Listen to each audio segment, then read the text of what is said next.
بشيرا ونذيرا وداعيا إلى الله بإذنه وسراجا منيرا. أما بعد فقد قال الله تعالى في الكلام المجيد وفرقانه الحميد. أعوذ بالله من الشيطان الرجيم. بسم الله الرحمن الرحيم. ولقد آتينا داود وسليمان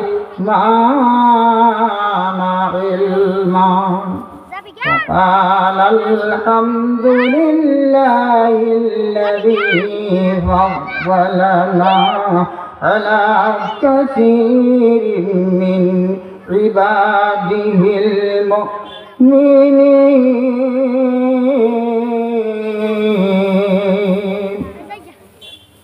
وقال تعالى في آية أخرى بسم الله الرحمن الرحيم. لسليمان الريح غدوها شهر ورواحها شهر.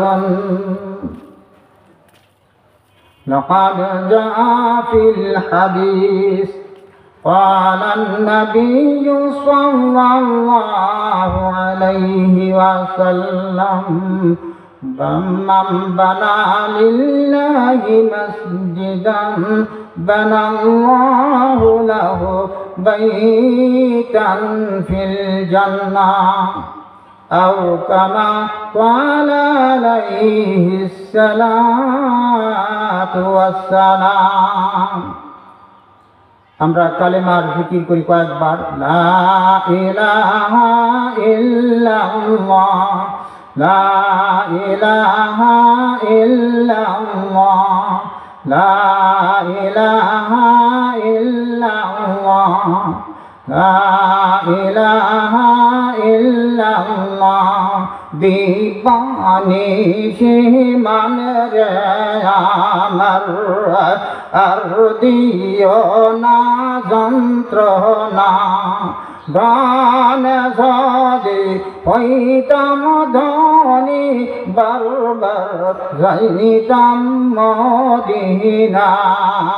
লা ইলাহা ইল্লাল্লাহ, লা ইলাহা ইল্লাল্লাহ, লা ইলাহা ইল্লাল্লাহ, লা ইলাহা ইল্লাল্লাহ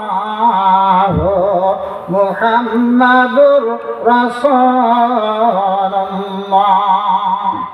সবাই পড়েন সাল্লাল্লাহু আলাইহি ওয়াসাল্লাম। 50 কেন্দ্রীয় জামি মসজিদের উদ্যোগে প্রবাসীদের কল্যাণ কামনায় দোয়া ও 2 দিন ব্যাপী ওয়াজ মাহফিল। এই মাহফিলের জনাব সভাপতি জনাব মাওলানা মোহাম্মদ আব্দুল মান্নান আকন্দ, ভিস প্রবাসী 50। দিগার মুআজ্জাজ মুহতারাম উলামায়ে কেরাম, পিতৃতুল্য মুরব্বিয়ান, সমসাময়িক পত্রিকাটা পর্দার আড়ালে আমার প্রাণাধিকা মহব্বতের মা ও বোনেরা, আল্লাহ তাবারক তাআলার লাখ কোটি শুকরিয়া যে আল্লাহ তাআলা আমাদেরকে এই মহফিল জলসায় বসে বাদ আসর কোরআন হাদিসের অমীয় বাণী বলা এবং শ্রবণ করার জন্য সুযোগ করে দিয়েছেন। এই জন্য আমরা পুরুষ ভাইয়েরা উচ্চ আওয়াজে, মা বোনেরা মৃদু স্বরে পড়েন আলহামদুলিল্লাহ। আল্লাহ পাক মাইকের আওয়াজ যতদূর যাইতেছে আমরা বাড়িতে বসে না থেকে মহতি জলসায় চলে আসি। আমি সূরাতুন নমল থেকে কয়েকখানা আয়াত তেলাওয়াত করেছি। সূরা সাবা থেকে 12 নং আয়াত আপনাদের সামনে তেলাওয়াত করেছি। অসংখ্য হাদিস থেকে বেশি একখানা হাদিস আপনাদের সামনে উপস্থাপন করেছি। আপনারা অন্তরের অন্তঃস্থল থেকে আমার জন্য দোয়া করবেন, যাতে করে সহি শুদ্ধ করে কোরআন ও হাদিসের অমীয় বাণী আমার জবান থেকে বের করে দেন। আমলি কিছু কথা আপনার বের করে দেন। সবাই আল্লাহুম্মা আমিন। সূরা নমল আপনারা জানেন, এই কোরআনে পাক লৌহে মাহফুজে সংরক্ষিত ফলকে লিপিবদ্ধ ছিল। শবে কদরের রাত্রিতে প্রথম আসমান বাইতুল ইজ্জা নামক স্থানে সম্পূর্ণ কোরআন নাজিল হয়। তো আপনারা জানেন, এই সূরা কোরআন পাকের আল্লাহ রাব্বুল আমিন যে 6666 খানা আয়াত আল্লাহ রাব্বুল আমিন কোরআন পাকে রয়েছে। 540টি রুকু রয়েছে। সর্বোচ্চ 7 মঞ্জিলে কোরআন মাজিদ রয়েছে। 30 পারা, 30 ভাগে বিভক্ত, 30 পারায় বিভক্ত রয়েছে। এই সূরাগুলো 2 ভাগে বিভক্ত। কতগুলো সূরা আছে মক্কায়, মক্কায় থাকাকালীন সময়ে যে সমস্ত সূরাগুলো অবতীর্ণ হয়েছে সেগুলো হলো মাক্কি সূরা। আর মদিনায় অবস্থানকালীন সময়ে যে সমস্ত সূরা বা আয়াতগুলো নাজিল হয়েছে সেগুলো হলো মাদানী সূরা। তো এই সূরাটা মক্কায় অবতীর্ণ হয়েছে। 114 খানা সূরার মধ্যে 93তম এই সূরা। আর এই সূরাটা মক্কায় অবতীর্ণ হয়েছে। নামকরণ আল্লাহ রাব্বুল আমিন কোরআন পাকে ইরশাদ করেছেন, এইখান থেকে নামকরণ করা হয়েছে। ইয়া আইকালাত নামলাতু ইয়া আইয়ুহাল নামলু উদখুলু মাসাকিনাকুম। এইখান থেকে নামকরণ করা হয়েছে নমল। নমল শব্দের অর্থ হলো পিপীলিকা। নমল শব্দের অর্থ হলো পিপীলিকা। মহান গরিয়ান সেই কোরআন পাক থেকে সূরা নমল থেকে কয়েকখানা আয়াত তেলাওয়াত করেছি। আল্লাহ রাব্বুল আলামিন কোরআন পাকে ইরশাদ করেছেন, ওয়ালাকাদ আতাইনা দাউদা ওয়া সুলাইমানা ইলমা। আল্লাহ রাব্বুল আলামিন বলেন, আমি দাউদ আলাইহিস সালাম এবং সুলাইমান আলাইহিস সালামকে বিশদ জ্ঞান দান করিয়াছি। সবাই বলেন সুবহানাল্লাহ। অনেক জ্ঞান দান করেছি। মারিফুল কোরআনের মধ্যে একটা জ্ঞানের একটা কথাই বলে আমি শুরু করব। 2 জন মহিলা একটা সন্তানের দাবিদার। 2 জন মহিলা একটা সন্তানের, ফুটফুটে একটা সন্তান, ওই সন্তানের দাবিদার হলো 2 জন মহিলা। ওই মহিলা বলতেছে এই সন্তানটা হলো আমার, আরেক মহিলা বলতেছে এই সন্তানটা আমার। অসুবিধা না, একটা সন্তানের দাবিদার হলো 2 জন। এই সংবাদরা হযরত দাউদ আলাইহিস সালামের নিকট বিচার প্রার্থী হয়েছেন 2 জন মিলা। ওই দরবার মধ্যে ছিলেন হযরত সুলাইমান আলাইহিস সালাম। সুলাইমান আলাইহিস সালাম বিচার আনতে বলতেছেন, এই সন্তানকে শয়ন করাইলেন। একটা ধারালো অস্ত্র দিয়ে তাকে দ্বিখণ্ডিত করে 2 মহিলাকে ভাগ করে দেওয়ার জন্য উদ্যত হইলেন। ঘোষণা দিয়ে দিলেন, এই সন্তানকে আমি জবে করব, দ্বিখণ্ডিত করব। মাঝখানে দ্বিখণ্ডিত করার পর 2 সন্তানকে আমি দিয়ে দিব। এই কথা, এই ভাব ভঙ্গি দেখিয়া একজন মহিলা দৌড়াই আসিয়া বলতেছেন, জাহাপনা, আমি আমার দাবি পরিত্যাগ করলাম, ওই মহিলাকে দিয়ে দেন, ওই মহিলাকে দিয়ে দেন। হযরত সুলাইমান আলাইহিস সালামের বোঝার কিন্তু বাকি নাই।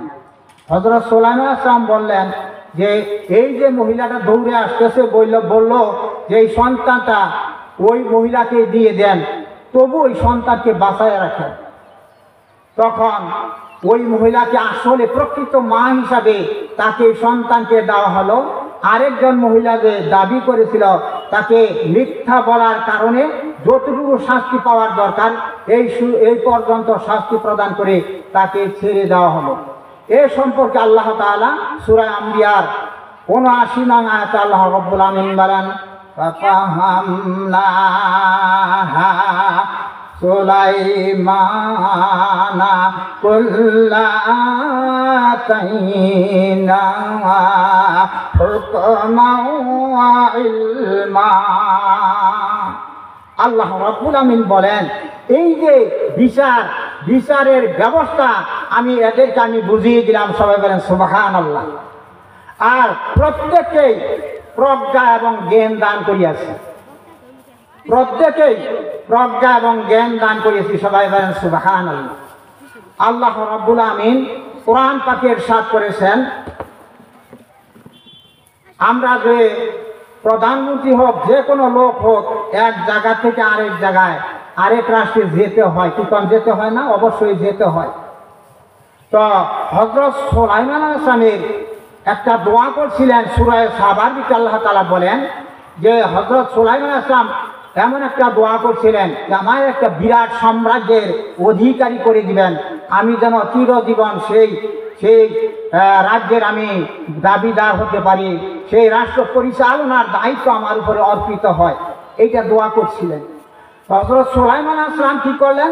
তাকে বিরাট রাজ্যের সাম্রাজ্যের অধিকারী করে দিয়েছিলেন, আর বাতাসকে কিনার অধীন করে দিয়েছিলেন। সবাই বলেন সুবহানাল্লাহ। বাতাসকে যখন নির্দেশ প্রদান করতেন, ওই সিংহাসন লোকবল সহ বিরাট সিংহাসন মুহূর্তের মধ্যেই গন্তব্যস্থানে পৌঁছিয়ে দিতেন। সবাই বলেন সুবহানাল্লাহ। এই সম্পর্কে সূরা সাবার 12 নং আয়াতে আল্লাহ রাব্বুল আমিন বলেন, সুলাইমান রিহা গুদুহা শাহরুন ওয়া রাওয়াহুহা শাহরুন। আল্লাহ রাব্বুল আমিন বলেন, এই সিংহাসনটা সকালবেলায় 1 মাসের রাস্তা অতিক্রম করত। সকালবেলায় 1 মাসের রাস্তা অতিক্রম করতে। সবাই বলেন সুবহানাল্লাহ। ওয়া রাওয়াহুহা শাহরুন। সন্ধ্যাবেলায় 1 মাসের রাস্তা অতিক্রম করত। সকালবেলায় 1 মাসের রাস্তা অতিক্রম করত, আর বিকাল বেলায় সন্ধ্যার বেলায় 1 মাসের রাস্তা অতিক্রম করত।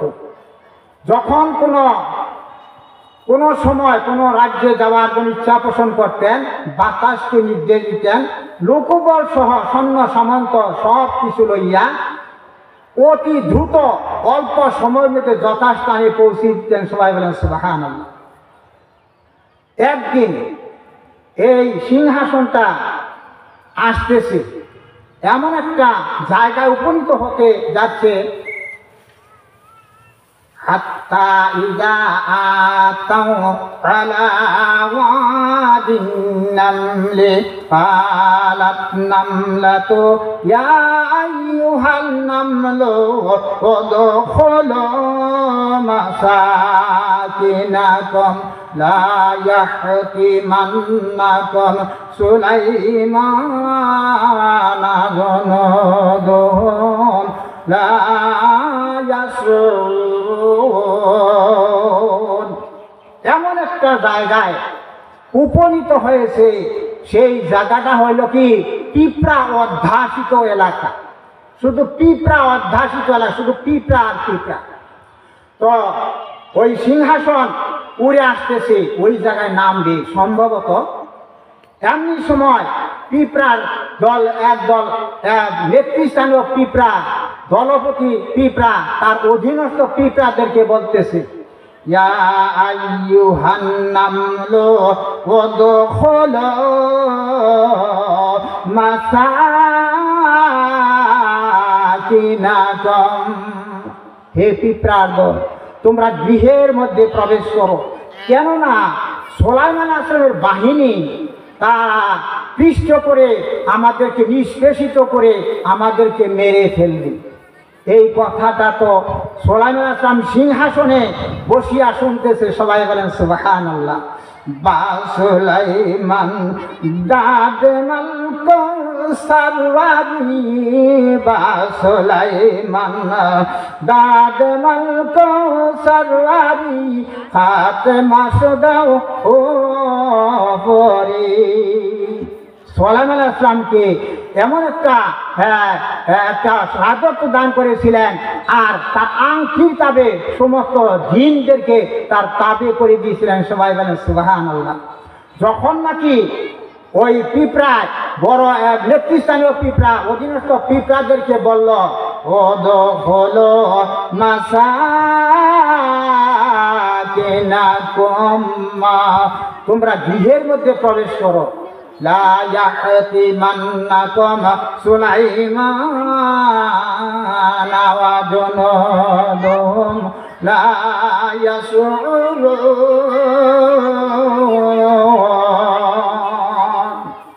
অজ্ঞাতসারে সুলাইমান আসলামের বাহিনী তারা আমাদেরকে পিষে ফেলবে, এই ভয়। এই কথাটা হযরত সুলাইমান আসলাম শুনছিলেন, কি শুনেন নাই? তখন এই কথা শুনে হযরত সুলাইমান আসলাম ফাযাহিকা ফাবাতাবাসসামা যাহিকান মিন কওলিহা, এই কথা শুনিয়া হযরত সুলাইমান আসলাম মুচকি হেসে দিয়েছেন। সবাই বলেন সুবহানাল্লাহ। ওই যে পিঁপড়া যে কথা বলতেছে, এই কথাটা হযরত সুলাইমান আসলাম শুনছেন। শোনার পরে ফাবাসসামা যাহিকান, মৃদু হেসে ফেলছে, মিন কাউলিহা, ওই পিঁপড়ার কথা শুনিয়া, পিঁপড়ার কথা শুনিয়া মৃদু হেসে দিলেন। সবাই বলেন সুবহানাল্লাহ। আল্লাহ রাব্বুল আমিন কোরআন পাকে সূরা নমলের ভিতরে আরেক জায়গায় বলতেছেন, ওয়ারিসা সুলাইমান দাউদা ওয়া ক্বালা ইয়া আইয়ুহান নাসু উল্লিমনা মানতিকাত তাইরি ওয়া উতিনা মিন কুল্লি শাইইন ইন্না হাযা লাহুয়াল ফাদলুল মুবিন। হযরত সুলাইমান আসলামকে বিরাট হযরত দাউদ আলাইহিস সালামের উত্তরাধিকারী করেছিলেন। সবাই বলেন সুবহানাল্লাহ। আর উনি বলেছিলেন, হে মানব সকল, এই পক্ষীকুলের ভাষা আমাকে শিক্ষা দেওয়া হয়েছে, এইটাই ইন্না হাযা লাহুয়াল ফাদলুল মুবিন, এইটা হলো প্রকাশ্য অনুগ্রহ। সবাই বলেন সুবহানাল্লাহ। একদিন হযরত সুলাইমান আসলাম কি করতেছেন, ওয়াতাফাক্কাদাত তাইরু ওয়া জুনুদুহু মিনাল জিন্নি ওয়াল ইনসি ওয়াত তাইরি ফাহুম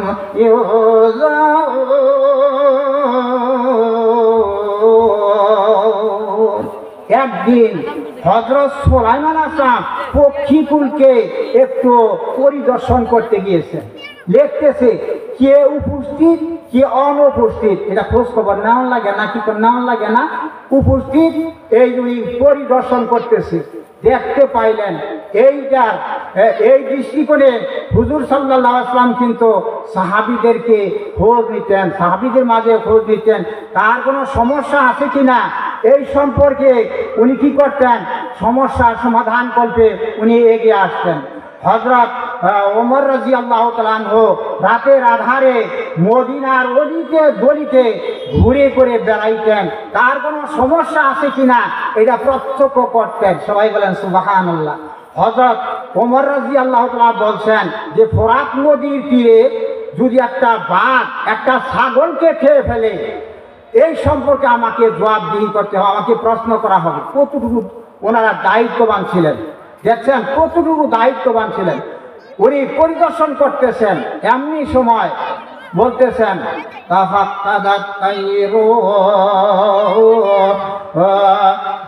পরিদর্শন করতেছেন মিনাল জিন্নি ওয়াল ইনসি ওয়াত তাইরি ফাহুম ইউযাউন। পক্ষীকুলকে তার বাহিনীকে একত্রিত করা হয়েছে, সমবেত করা হয়েছে, মানুষ জিন এবং পক্ষীকুলকে একত্রিত করা হয়েছে, আর এদেরকে বিভিন্ন বহে বিন্যস্ত করা হয়েছে, বিভিন্ন দলে বিভক্ত করা হয়েছে। এমনি সময় এই দায়িত্ব ভার কে নিবে এর সম্পর্কে একটু ধারণা নেওয়ার দরকার, যে কে এই দায়িত্বটা নিবে। তো এক একজনকে এক এক সম্পর্কে জিজ্ঞাসা করলেন, এই দায়িত্ব স্পাই হিসাবে, গুপ্তচর হিসাবে কে দায়িত্ব পাবে, কে দায়িত্বটা নিবে, এই সম্পর্কে উনি কি করতেছেন, একটু জিজ্ঞাসাবাদ করতেছেন। জিজ্ঞাসাবাদের এক পর্যায়ে কতগুলা পাখি বলতেছে আমার এই গুণ আছে। হুদহুদ পাখি আইসা বলতেছে, জাহাপনা আমার একটা গুণ আছে, মনোযোগ সহকারে শুনি, সূরা রমল থেকে বলছি। হুদহুদ পাখি আইসা বলতেছে, হুজুর আমার একটা গুণ আছে, যে মরুভূমিতে, পাথরময় মরুভূমিতে যদি মক্কা থেকে মদিনায় যাইতে হলে, শুধু পাথরময় এলাকা পারে না, পাথর যারা হজ করতে গিয়েছেন তারা জানেন অনেক দূর যাইতে হয়, খালি পাথর আর পাথর। হুদহুদ পাখি বলতেছে যা আমি মরুভূমিতে পাথরময় এলাকার মধ্যে আমি যদি ঠোঁট দ্বারা মাটিতে আঘাত করি, আঘাত করার পরে কয় ফুট নিচে পানি আছে, কয় ফুট নিচে পানি আছে আমি এটা বলে দিতে পারি। সবাই বলেন সুবহানাল্লাহ। এই কথা শোনার পরে হযরত সুলাইমান আলাইহিস সালাম ওই হুদহুদ পাখিকে এই দায়িত্ব দিয়ে দিলেন, তুমি স্পাই হিসাবে, গুপ্তচর হিসাবে এই দায়িত্বটা তুমি পালন করবা, এই দায়িত্বটা তুমি পালন করবা, এই কথাখানা বলে দিলেন। উনি তো দায়িত্ব পালন করতেছেন। একদিন হযরত সুলাইমান আলাইহিস সালাম বলতেছেন যে আমি তো সবাইকে দেখতেছি, লাম ইয়ারাল হুদহুদা আম কুনতা মিনাল গায়বিন। দেখছেন হুদহুদ সুলাইমান আলাইহিস সালাম বলতেছেন যে সবাইকে দেখতেছি, সব পাখিকে দেখতেছি, কিন্তু হুদহুদ পাখিকে দেখতেছি না। কারণটা কি? সে অনুপস্থিত নাকি? সব পাখিকে দেখতেছি কিন্তু হুদহুদ পাখিকে দেখতেছি না, কারণটা কি? উনি কি অনুপস্থিত? এমন একটা জায়গায় উপনীত হয়েছে, হযরত সুলাইমান আলাইহিস সালামের সিংহাসন নিয়ে এমন একটা জায়গায় উপনীত হয়েছে, যে জায়গার মধ্যে পানির পিপাসায় ছটফট যদি করে, ওই জায়গায় পানির সন্ধান করা দরকার। এই জন্য হুদহুদ পাখিকে খোঁজ নিতেছে, খোঁজ করতেছেন। লা ইয়ারাল হুদহুদা আম কানা মিনাল গায়বিন। হুদ সবাইকে দেখতেছি, সব পাখিকে দেখতেছি, হুদহুদ পাখিকে তো দেখতেছি না, অনুপস্থিত নাকি? এই কথা বলার পরে সুলাইমান আলাইহিস সালাম দেখলেন যে না, আসলে অনুপস্থিত, কাছে নাই। উনি সাথে সাথে একটা ঘোষণা দিলেন, যদি উপযুক্ত প্রমাণ আদি উপস্থাপন না করতে পারে, উপযুক্ত কারণ দর্শাইতে না পারে, তাকে আমি কঠোর শাস্তি প্রদান করব। লাওয়াল্লাহু আযিবান্নাহু আযাবান শাদীদা আও লাযবাহান্নাহু ফাকালা মা হাক্কু বিমা লাম তুহিত্তু বিহি وجئتك من سبأ বিনাবাইয়াকিন। হযরত সুলাইমান আসলামের নিকট ওই হুদহুদ পাখি, উনি তো অপরাধী, কি কোনো অপরাধী না, ওই হুদহুদ পাখি একটু জড়সড় হইয়া হযরত সুলাইমান আসলামের দরবারে উপস্থিত হয়ে গেলেন। উপস্থিত হওয়ার বলতেছে যে আমি যা আপনি যা জানেন না, আমি সেটা অবগত হয়েছি। আমি সাবা শহর থেকে একটা সুস্পষ্ট একটা ঘটনা, একটা সংবাদ নিয়ে আপনার নিকট হাজির হয়েছি। ঘটনাটা এই কথা বলতেছে হুদহুদ পাখি, যে আপনি যা অবগত হচ্ছেন, অবগত নন, আমি সেই ব্যাপারে অবগত হয়েছি। মা আহাত্তু বিমা লাম তুহিত বিহি। আপনি যা অবগত নন, আমি সেই ব্যাপারে অবগত হয়েছি। আর সাবা শহর থেকে একটা সুস্পষ্ট একটা সংবাদ নিয়ে আপনার নিকট উপস্থিত হয়েছি। সবাই বলেন সুবহানাল্লাহ। এই কারণটা, এই কথাটা হুদহুদ পাখি বলার পরে বলতে চাইছে, কি দেখে আসলাম? সাবা শহর থেকে আসলাম, আচ্ছা কি দেখে আসলাম? হুদহুদ পাখি বলতেছেন, সূরা নমলের ভিতরে আছে, ইন্নী ওয়াজাদতু মারআতা তামলিকুহুম ওয়া উতিয়াত মিন কুল্লি শাইইন। আমি সাবা শহর থেকে আসলাম, যে এমন একটা রানীকে, এমন একটা মহিলাকে দেখতে পাইলাম, তাদের উপর রাজত্ব কায়েম করেছে। দেখছেন, সাবা শহর থেকে আমি আসলাম, ইন্নী ওয়াজাদতুল মারআতা, আমি একজন নারীকে দেখতে পাইলাম, তামলিকুহুম, তাদের সম্প্রদায়ের উপরে তারা রাজত্ব করতেছেন ওই মহিলা। আর ওয়ালাহা আরশুন আযীম, তাকে মিন কুল্লি শাইইন উতিয়াত মিন কুল্লি শাইইন, সব কিছু দেওয়া হয়েছে। আর কি করা হয়েছে? বিরাট একটা সিংহাসন তাকে দান করা হয়েছে, বিরাট একটা সিংহাসন দেওয়া হয়েছে।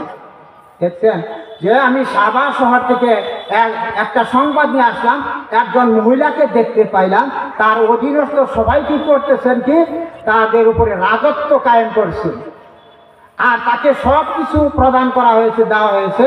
ওয়ালাহা আরশুন আযীম, তাকে একটা বিরাট সিংহাসন দেওয়া হয়েছে। সবাই বলেন সুবহানাল্লাহ। বিরাট সিংহাসন। আর তাদের অবস্থাটা কি রকম? ওয়াজাতুহা কাওমুহা ইয়াসজুদুনা লিশ-শামসি মিন দুনিল্লাহ ওয়া যায়্যানাহুমুশ শাইতানু ওয়া আমাল। উনি বলতেছেন ওয়াজাতুহা কাওমুহা, উনিও ওই রানী, উনিও আর তার অধীনস্থ সবাই ইয়াসজুদুনা লিশ-শামসি, ওই সূর্য পূজা করতেছে, সূর্য পূজা করতেছে মিন দুনিল্লাহি, আল্লাহ তাআলাকে সিজদা করার দরকার, কি কর সিজদা করার দরকার না, আল্লাহ তাআলা ব্যতি রেখে ওই রানী তার অধীনস্থ সবাই ওই সূর্য পূজা করতেছে। সূরা নমল, সূর্য পূজা করতেছে। ওয়া যায়্যানা লাহুমুশ শাইতানু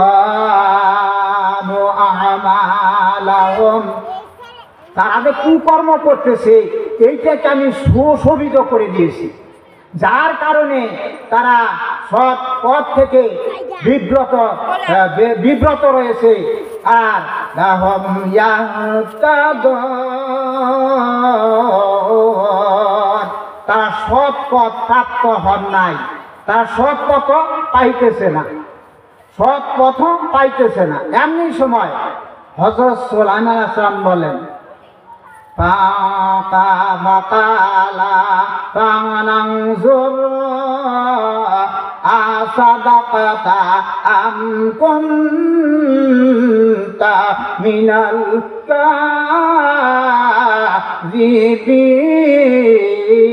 কাযিবিন। তোমাকে দেখতে চাই তুমি সত্য কথা বলছো না মিথ্যাবাদী। দেখছেন, তাকে পরীক্ষা করতেছেন, তুমি সত্যবাদী না মিথ্যাবাদী, এটা পরীক্ষা করতে চাই।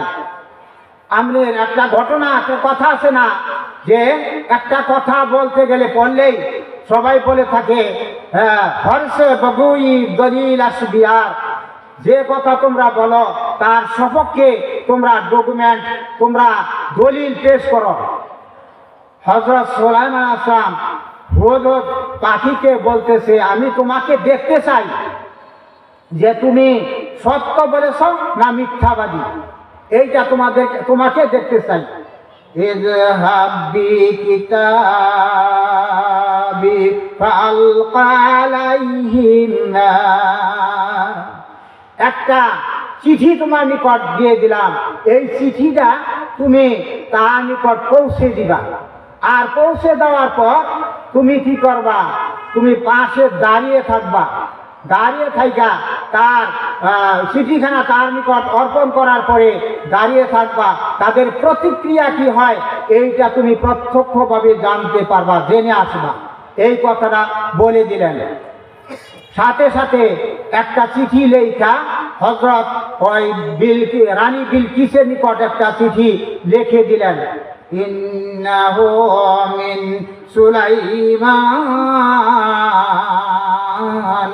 ওয়া ইন্নাহু বিসমিল্লাহির রহমানির রহিম।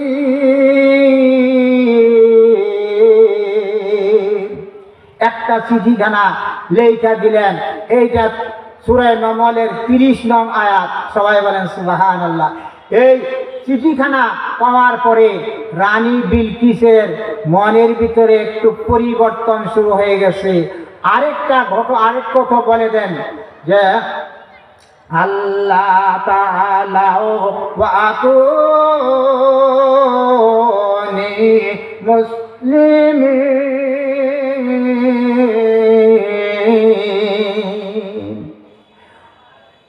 অহমিকা বসে আমাকে অমান্য করো না, আমার আনুগত্য করে আমার নিকট উপস্থিত হয়ে যাও। ওয়া আতুনি মুসলিমিন,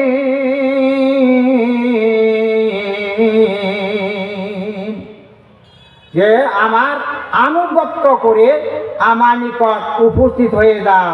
এই কথাটা শোনার পরে তার অন্তরের ভিতরে একটা পরিবর্তন দেখা গিয়েছে। সূরা আনফালের ভিতরে আল্লাহ তাআলা বলেন, ইন্নামাল মুমিনুনা আল্লাযীনা ইযা যুকিরাল্লাহু ওয়াজিলাত قلوبهم وإذا تليت عليهم آياته زادتهم إيمانا وعلى ربهم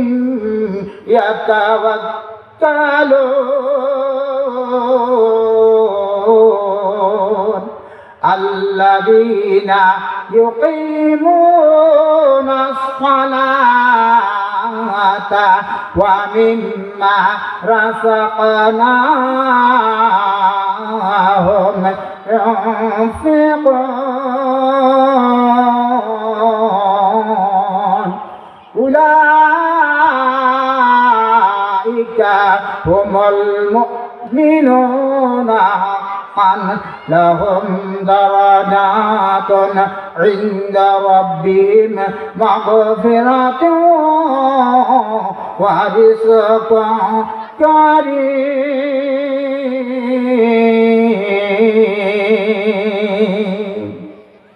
সূরা আনফালের ভিতরে মুমিনদের, যারা মুমিন হবে তাদের বৈশিষ্ট্য বর্ণনা করছেন সূরা আনফালের ভিতরে। 8 নং আয়াত, 8 নং সূরা, সূরা আনফাল। এই সূরার মধ্যে মুমিন যারা হবে তাদের বৈশিষ্ট্য, তাদের কি রকম গুণাবলী থাকতে হবে এই সম্পর্কে আল্লাহ তাআলা বলেন, ওয়াইদা যুকিরাল্লাহু ওয়াজিলাত কুলুবুহুম, যখন আল্লাহ পাকের নাম লওয়া হয়, ওয়াজিলাত কুলুবুহুম, তাদের অন্তরের ভিতরে ভয়ে প্রকম্পন সৃষ্টি হয়ে যায়। সবাই বলেন সুবহানাল্লাহ। যখন কোনো জায়গায় আল্লাহ তাআলার নাম লওয়া হয়, মুমিনের বৈশিষ্ট্য হবে তারা ওয়াজিলাত কুলুবুহুম, তাদের অন্তরটা ভয়ে বিহ্বল হয়ে যাবে, প্রকম্পন শুরু হয়ে যাবে। 1 নাম্বার বৈশিষ্ট্য। 1 নাম্বার বৈশিষ্ট্য হলো যারা মুমিন হবে তাদের সম্মুখে যদি কোরআন আল্লাহ তাআলার নাম লওয়া হয়, তাদের অন্তরের ভিতরে প্রকম্পন শুরু হয়ে যাবে, ভয়ের সঞ্চার হয়ে ভয় পেয়ে যাবে। ওয়াইদা তুলিয়াত আলাইহিম আয়াতুহু যাদাতুহুম ঈমানা ওয়া আলা রাব্বিহিম ইয়াতাওয়াক্কালুন। দ্বিতীয় নম্বর বৈশিষ্ট্য, দ্বিতীয় নম্বর গুণাবলী হলো যখন তাদের সম্মুখে কোরআন থেকে তেলাওয়াত করা হয়, ওয়াইদা তুলিয়াত আলাইহিম আয়াতুহু যাদাতুহুম ঈমানা, যখন কোরআন তেলাওয়াত করা হয় তাদের ঈমানি শক্তি, ঈমানি জজবা বেড়ে যায়, ঈমানি শক্তি বেড়ে যায়। সবাই বলেন সুবহানাল্লাহ। তার উদাহরণস্বরূপ হযরত ওমর রাদিয়াল্লাহু তাআলা আনহু, উনি যখন নদওয়ার বৈঠকে সিদ্ধান্ত হলো কে মুহাম্মদ সাল্লাল্লাহু আলাইহি ওয়াসাল্লামের মাথা কর্তন করতে পারবে, মাথা আমাদের সামনে হাজির করতে পারবে, এই কথা শোনার পর তাকে 100 উষ্ট্র দান করা হবে, তো পুরস্কৃত করা হবে। এই পুরস্কারের ঘোষণা শুনে হযরত ওমর রাদিয়াল্লাহু তাআলা আনহু উন্মুক্ত তলোয়ার লইয়া ওই হযরত মুহাম্মদ সাল্লাল্লাহু আলাইহি ওয়াসাল্লামের ওই মাথাখানা কর্তন করার জন্য, মাথাখানা আনার জন্য পাগল বেশে আওলাকে সে দৌড়াইয়া যাইতেছে। পথিমধ্যে কতিপয় লোকের সাথে সাক্ষাৎ, ওনারা বলতেছেন দৌড়াইয়া গিয়া কি করবা, কোথায় যাইতেছ? মুহাম্মাদের কাঁথা মাথা কর্তন করার জন্য আমি যাইতেছি, এই তো এত পুরস্কার পাবো। নিজের ঘর সামলাও, নিজের ঘর সামলা, তোমার বোন আর তোমার ভগ্নিপতি যে ইসলাম গ্রহণ করেছে।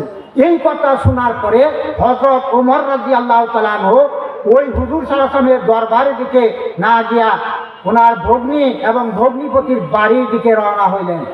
যাওয়ার পরে গিয়া উনি একটা কোরআনের আয়াত শুনতে পাইলেন, সূরা তোহার কয়েকখানা আয়াত ওনারা মস্ত করতে তেলাওয়াত করতেছে। এই আয়াতখানা শোনার পরে তবু কিন্তু ক্ষান্ত না, সাথে সাথে ওই তার ভগ্নিপতির উপরে এমনভাবে প্রস্তরাঘাত চাবুক দিয়ে মারা শুরু করলো, ফিঙ্কি দিয়ে রক্ত বের হইতেছে। তারপরে একে মারার পরে তার বোনকে মারার জন্য উদ্যত হইল।